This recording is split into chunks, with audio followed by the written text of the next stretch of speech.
സമരം അവസാനിപ്പിക്കുന്നതിന് വേണ്ടിയിട്ടുള്ള ചർച്ചകളാണ് നടക്കുന്നത്. ഇപ്പോൾ തൊട്ട് മുൻപും രണ്ട് സെക്രട്ടറിമാരും, അഡീഷണൽ ചീഫ് സെക്രട്ടറി ഹെൽത്തിൻ്റെതും അഡീഷണൽ ചീഫ് സെക്രട്ടറി ഫിനാൻസിൻ്റെ അഡീഷണൽ ചീഫ് സെക്രട്ടറിമാരും അവരുമായിട്ട് സംസാരിച്ചിരുന്നു.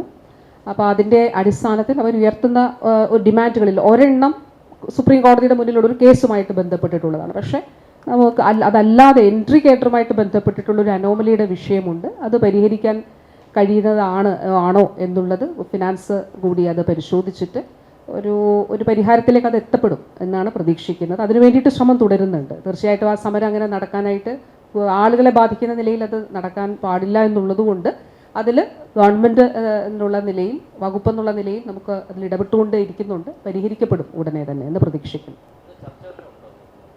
ഇപ്പോൾ തൊട്ടു മുൻപ് ഒരു ചർച്ച അഡീഷണൽ ചീഫ് സെക്രട്ടറിമാരും കൂടി അവർ നടത്തിയിരുന്നു. ഡയറക്ടർ മെഡിക്കൽ എഡ്യൂക്കേഷനും എല്ലാം കൂടെ നടത്തിയിരുന്നു. അതിൻ്റെ ആ ചർച്ചയിലുണ്ടായൊരു തീരുമാനത്തിൻ്റെ അടിസ്ഥാനത്തിൽ വൈകുന്നേരം ഒരിക്കൽ കൂടി ഒന്ന് ചർച്ച നടത്തുന്നതിന് ആലോചിച്ചിട്ടുണ്ട്. അപ്പോൾ അത് ഫയലൊന്ന് ആയാൽ നമുക്ക് നോക്കാം. പരിഹരിക്കാനാണ് ശ്രമിക്കുന്നത്.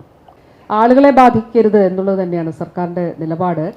അപ്പോൾ പ്രത്യേകിച്ച് ഒരു അവശ്യ സർവീസ് എന്നുള്ള നിലയിൽ അത് ഒരു കാരണവശാലും ആളുകളെ ബാധിക്കാൻ പാടില്ല എന്നുള്ളതാണ്.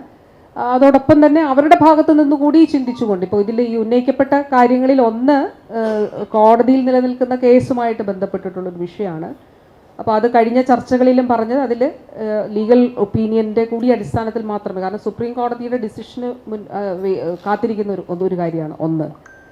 പക്ഷേ മറ്റൊരു കാര്യം ഈ എൻട്രി കേഡറുമായിട്ട് ബന്ധപ്പെട്ടിട്ടുണ്ടായിട്ടുള്ളൊരു അനോമലി ആണ്. അപ്പോൾ അത് നമുക്ക് പരിഹരിക്കാൻ കഴിയുന്നതാണോ എന്നുള്ളത്, കാരണം ചെയ്യാൻ കഴിയുന്ന കാര്യങ്ങൾ ചെയ്തു കൊടുത്തു പോകണം എന്നുള്ളതാണ്. അതിൽ ചർച്ചയുടെ അടിസ്ഥാനത്തിൽ തന്നെ ഫിനാൻസ് ഒരു ഉത്തരവ് പുറപ്പെടുവിച്ചിരുന്നു. ഞാനും ഫിനാൻസ് മിനിസ്റ്ററും അതുപോലെ സംഘടനകളും നടത്തിയ ചർച്ചയുടെ അടിസ്ഥാനത്തിൽ ഫിനാൻസ് ഒരു ഉത്തരവ് പുറപ്പെടുവിച്ചിരുന്നു. പക്ഷേ അതല്ല അവരുദ്ദേശിച്ചത് എന്നുള്ളതാണ് ഡോക്ടേഴ്സ് പറഞ്ഞത്.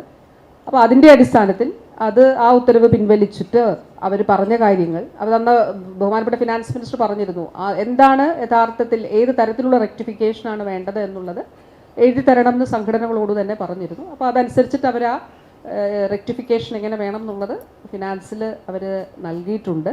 അപ്പോൾ അതിൻ്റെ കൂടി അടിസ്ഥാനത്തിലാണ് ഇപ്പോൾ അത് പരിഹരിക്കാനായിട്ട് ശ്രമിക്കുന്നത്. ജനങ്ങൾക്ക് അവരെ ബാധിക്കുന്ന നില ഉണ്ടാകരുത് എന്നുള്ളതാണ്. അപ്പോൾ അതിനു വേണ്ടിയിട്ടാണ് ഇത് പരിഹരിക്കുന്നതിന് വേണ്ടി സർക്കാർ ശ്രമിക്കുന്നത്. തീർച്ചയായിട്ടും ഡോക്ടേഴ്സിൻ്റെ അവരുടെ സേവനാവകാശങ്ങൾ സംരക്ഷിച്ചും ന്യായമായിട്ടുള്ള കാര്യങ്ങൾ അവർക്ക് ചെയ്തു കൊടുത്തും മുന്നോട്ട് പോകുന്നതിന് തന്നെയാണ് സർക്കാർ അതിനാണ് ശ്രമിക്കുന്നത്.